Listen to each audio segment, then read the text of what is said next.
नमस्कार, मैं मोहन पाठक और आज मैं लेके आ गया हूँ पहला लेक्चर, मतलब पहला टॉपिक है L1। लेक्चर 1 समझ लीजिए या जो भी समझ लीजिए आप। तो ये यूपी टेट के लिए होगा और हमारा सी टेट का सामाजिक अध्ययन चल रहा है बड़े ज़ोरों शोर पे, जिसमें हमने तीन लेसन कंप्लीट कर दिए हैं। ठीक है, तो आइए चलते हैं, शुरू करते हैं। आज हिंदी में हम पढ़ाते हैं आपको वाक्यांश के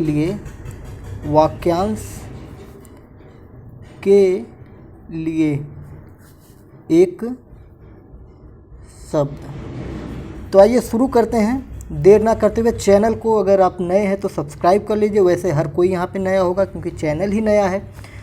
तो आइए शुरू करते हैं। जो मन की बात जानता हो, जो मन की बात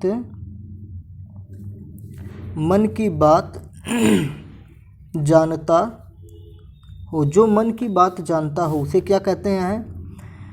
जिसके आने की तिथि ना हो, जिसके आने की तिथि ना हो। देखिए साथियों, अगर आपको लग रहा है कि ये बहुत आसान है तो हाँ, यूपी टेट में आसान क्वेश्चन ही आते हैं, क्योंकि प्राइमरी हो या जूनियर है तो हिंदी ही अलग से तो आएंगे नहीं। जो आपकी 1 से लेकर 8 तक की बुकों में दिए हुए हैं वही तो आएंगे। चलिए, जिसे जीता न जा सके, इसका बताइए आप लोग। जिसकी गणना न की जा सके, जिसकी गणना न की जा सके। राइटिंग मेरी अच्छी है पर मैं यहाँ पे वही है, समझ लीजिए कि लाइव लिखने में थोड़ा प्रॉब्लम हो रहा है। जिसकी गणना न की जा सके या न हो सके, ठीक है। और कितने हो गए? 4। चलिए 5वां देख लेते हैं। जिसकी 20 हमने बनाए हुए हैं, 5-5 का राउंड लेके चलेंगे। जिसकी आशा न की गई हो। चलिए, तो अब तक तो आपने 5 बता दिए होंगे अपने मन में ही। तो आइए देखते हैं। जो मन की बात जानता हो, जैसे कि आप अपने मन की बात तो जानते ही हैं, पर दूसरों की मन की जो मन की बात जानता हो, मतलब अपने मन की नहीं, अपने मन की बात तो हर कोई जानता है। जो दूसरे के मन की बात जानता है उसे क्या कहते हैं? अंतर्यामी। कहा जाता ना है, ओम जय जगदीश हरे, हे प्रभु तुम हो अंतर्यामी। मतलब भगवान जो है सब कुछ जानने वाले हैं। जिसके आने की तिथि ना हो, जिसके आने की तिथि ना हो। अजय देवगन वाली पिक्चर जिसमें गाना था अतिथि तुम कब जाओगे, तो अतिथि मतलब इस अतिथि के आने की कोई तिथि नहीं होती है, मेहमान के आने की कोई तिथि नहीं होता। अजेय मतलब हो गया जिसे जीता न जा सके, अजेय, ठीक है। जिसकी गणना न की जा सके, न हो सके, तो वो हो जाएगा आपका अगणित। गणित मतलब होता है जिसकी गणना की जा सके, और जिसकी गणना न की जा सके वो अगणित हो गया। आपका अगला है जिसकी आशा न की गई हो। तो ये हो गया, ये थोड़ा इम्पॉर्टेंट है, अप्रत्याशित। कहा जाता है ना, करे यार अप्रत्याशित घटना घट गई है, ठीक है। तो जिसकी आशा न की जा सकी हो। चलिए अगला देखते हैं, दूसरा टर्म। आप लोग अपने मन में फटाफट बताते रहिएगा। जिसकी कोई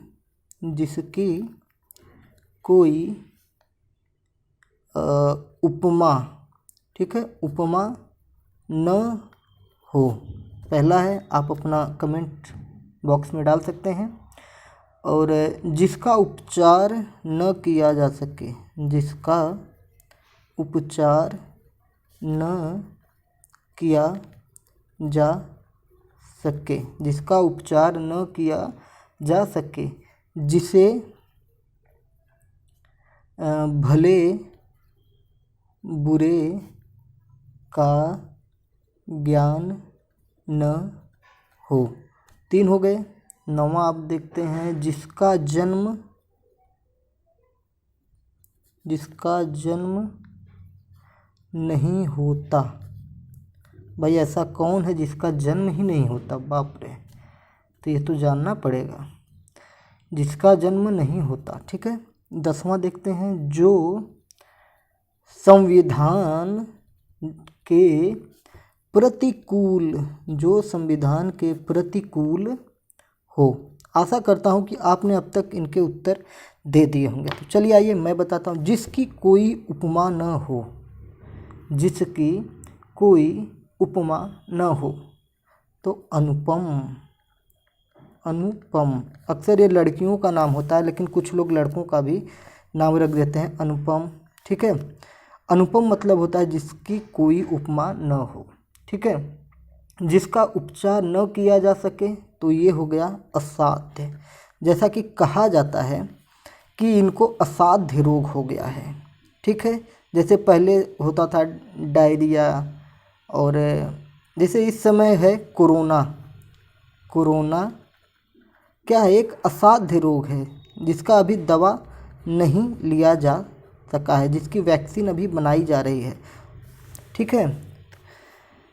जिसे भले बुरे का ज्ञान, ठीक, असाध्य है ना, ठीक। जिसे भले बुरे का ज्ञान न हो, उसे कहेंगे अविवेकी, जिसका विवेक कार्य न कर रहा हो, ठीक है। जिसे भले बुरे का ज्ञान न हो, उसे कहेंगे अविवेकी। और ये देखिए, ये तो इम्पॉर्टेंट है 8वां, जिसका जन्म नहीं होता उसे कहते हैं अजन्मा। जब जन्म ही नहीं हुआ तो काहे का जन्म? अजन्मा हो गया। जो संविधान के प्रतिकूल हो, उसे कहेंगे असंवैधानिक। अभी मैं एक चीज़ आपको बताऊंगा, आपको बड़ा मज़ा आएगा। देखिए प्रतिकूल, मैं यहाँ लिख लेता हूँ, प्रतिकूल। अक्सर इसको लोग पॉजिटिव में ले लेते हैं, जिनको नहीं पता है पॉजिटिव में ले लेते हैं, लेकिन ये होता है निगेटिव वर्ड, NEGATIVE, निगेटिव। अभी मैं बताता हूँ कैसे निगेटिव है। अनुकूल विज्ञान पढ़ेंगे तो वहाँ पे अनुकूलन हमेशा आता है, ठीक है। अनुकूलन, प्रतिकूलन, ठीक है। अनुकूल का मतलब हो जाता है कि आप जो चाह रहे हैं वही हो रहा है, जो चाह रहे हैं वही हो रहा है। जैसा कि आप इस वीडियो को देखना चाह रहे हैं और आप देख पा रहे हैं, तो ये आपके अनुकूल है। और यदि आप इस वीडियो को देखना चाह रहे हैं और इंटरनेट या कोई व्यवधान उत्पन्न हो रहा है, तो ये आपके प्रतिकूल है। आपको कार्य आपकी इच्छा के अनुसार नहीं हो रहा है, ठीक है। तो ये अनुकूल मतलब जो आपके अनुसार हो कार्य, वो अनुकूल है। जो आपके अनुसार कार्य न हो, प्रतिकूल हो, ठीक है। तो जो संविधान के प्रतिकूल हो, मतलब संविधान को न मानता हो, संविधान के नियमों के खिलाफ हो, उसे कहेंगे असंवैधानिक। ये इम्पॉर्टेंट में आप डाल लीजिए। चलिए, तो यूपी टेट का है ये, और इसे ये स्टेट के हिसाब से भी पढ़िए। जो ये स्टेट आप पढ़ रहे हैं तो उसके लिए भी ये महत्वपूर्ण हो जाएगा। चलिए अब अगले 5 में लेके चलता हूँ। 10 हो गए हमारे, अगले 5 पे आते हैं। जो बहुत थोड़ा जानता हो, जो बहुत थोड़ा जानता हो। दूसरा लेते हैं, दूसरा कौन सा हो जाएगा? हाँ, जो व्यर्थ का व्यय करता हो। आप लोग अपने मन में इनके आंसर रख सकते हैं, और अगर आप चाहें तो आप कमेंट बॉक्स में भी आंसर दे सकते हैं। अगला हो जाएगा जो बहुत थोड़ा जानता हो, जो व्यर्थ का व्यय करता हो। अगला हो जाएगा जो विधान मतलब होता है नियम, ठीक है। जो विधान के विपरीत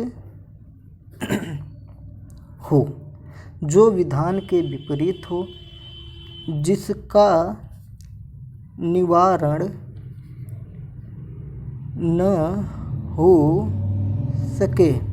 चलिए, जिसका निवारण न हो सके, जिसके माता, ये इम्पॉर्टेंट है, मैं पहले ही लिख देता हूँ, जिसके माता पिता न हों। ठीक है, चलिए मैं पूरा कंप्लीट कर लेता हूँ 20 तक। जो कुछ, तब तक आप अपने उत्तर अपने मन में रखिए। जो कुछ भी नहीं जानता हो, जो कुछ भी नहीं जानता हो, जो इंद्रियों से परे हों, जो इंद्रियों से परे हों, जिसके समान कोई दूसरा न हो, जिसके समान कोई दूसरा न हो। लास्ट के दो हैं हमारे, इंद्रियों से जिसका ज्ञान न हो सके। और एक हमारा लास्ट वन, ये हो जाएगा देश के बाहर से कोई, इम्पॉर्टेंट होगा, देश के बाहर से कोई वस्तु मंगाना। ये आपका अर्थशास्त्र का भी क्वेश्चन बन जाएगा, 20वां वाला। ठीक है, चलिए अब तक तो आपने उत्तर दे ही दिया होगा, और नहीं दिए हैं तो हम बता देना। जो बहुत थोड़ा जानता हो, जो बहुत थोड़ा जानता हो उसको कहेंगे कम जानने वाला, नहीं भाई, उसको कहेंगे अल्पज्ञ। अल्प ज्ञान नहीं कहते हैं, कि अगर अल्प ज्ञान है तो ज्ञानियों के सामने मत बोला करो। ठीक है, जो बहुत थोड़ा जानता हो अल्पज्ञ हो गया। जो व्यर्थ का व्यय करे उसे कहेंगे अपव्ययी। अपव्यय कहते हैं ना, कि बहुत सारे पैसों का, धन का अपव्यय हो गया, मतलब व्यर्थ का खर्च हो गया।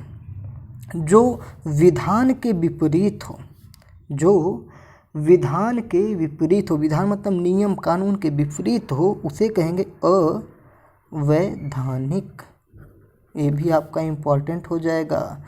क्यों इम्पॉर्टेंट हो जाएगा? क्योंकि एक संविधान वाला यहीं पे था, कहीं पे असंवैधानिक, प्रतिकूल, जो संविधान के प्रतिकूल हो, असंवैधानिक, जो विधान के विपरीत हो। प्रतिकूल का मतलब विपरीत हो गया। आप यहाँ से रिलेटेड करके 10वें वाले क्वेश्चन को आप रिलेटेड करके 13वें वाले क्वेश्चन को कर सकते हैं। जिसका निवारण न हो सके, जिसका निवारण न हो सके, जिसका निवारण न हो सके, अनिवार्य होगा। इसका आंसर अनिवार्य होगा। जिसका निवारण न हो सके वो होगा अनिवार्य। ठीक है। जिसके माता पिता न हो, जिसके माता पिता न हो, तो देख लीजिए आप अपने से बना सकते हैं। जिसके माता पिता न हो तो उसे क्या कहेंगे? जब किसी के माता पिता नहीं होते हैं तो उसे क्या कहा जाता है? अनाथ। उसे क्या कहा जाता है? अनाथ कहा जाता है। जो कुछ भी नहीं जानता हो, जो कुछ भी नहीं जानता हो उसे कहेंगे अज्ञानी, मतलब अज्ञ, अज्ञानी, अज्ञ। ठीक है। किताब कह रहे हैं, पेपर में आपको अज्ञ मिलेगा तो कंफ्यूज मत होगा। अज्ञानी को ही अज्ञ कहा जाता है। ठीक है। आइए, जो इंद्रियों से परे है, जो इंद्रियों से परे है उसे क्या कहेंगे? इंद्रजीत? नहीं भाई, उसको कहेंगे अगोचर, अगोचर कहेंगे। ठीक है, अगोचर कहेंगे। जो अपने इंद्रियों से परे हो उसे अगोचर कहेंगे। इसको भी आप इम्पोर्टेंट में डाल दीजिए और ऑप्शन में इंद्रजीत दिया रहेगा। जिसके समान कोई दूसरा न हो, जिसके समान कोई दूसरा न हो तो वो सीधा सीधा अद्वितीय हो जाएगा, मतलब उसके समान कोई नहीं है, अद्वितीय। इंद्रियों से जिसका ज्ञान न हो, इंद्रियों से जिसका ज्ञान न हो सके, वही तो मैं बोला, इंद्रियों से जिसका ज्ञान न हो सके उसको क्या कहेंगे, इसको भी हम कहेंगे। अब देखिए ये वाला क्वेश्चन आप देखिए, जो इंद्रियों से परे हो, परे हो मतलब इंद्रियों से दूर हो, जिसका इंद्रियों से जिसका ज्ञान न हो सके, तो ये क्वेश्चन दोनों सेम ही है, तो अगोचर हो जाएगा इसका उत्तर, अगोचर इसका हो जाएगा अगोचर। देश के बाहर से कोई वस्तु मंगाना, देश के बाहर से कोई वस्तु मंगाना, तो ये हो जाएगा आयात। और कोई वस्तु भेजना, कोई वस्तु भेजना क्या हो जाएगा, निर्यात। चलिए हमने 21 बना दिया यहाँ पे, हो गया। तो ये आपके हो गए यूपी टेट के हिसाब से 20 क्वेश्चन, और भी हम लेके आएंगे करीब, इसको हम आपको 50, 80, 100 जो भी हो सकेगा, जो जिस हिसाब से समय लगेगा तो उस हिसाब से हम चैनल पर अपलोड कर देंगे। अगर सब्सक्राइबर बढ़ते हैं तो हमारे अंदर उत्साह और ऊर्जा बढ़ेगी, तो और भी हम मेहनत करना चाहेंगे इस चैनल के लिए, और सब कुछ ठीक है। चलिए फिर मिलते हैं अगले वीडियो में। यूपी टेट का ये सीरीज है, सीटेट का सामाजिक अध्ययन चल रहा है, जो कि बहुत ही ज़ोर शोर से चल रहा है, और टारगेट है कि इस बार सीटेट में 60 में से 55, 57। ठीक है, जय हिंद।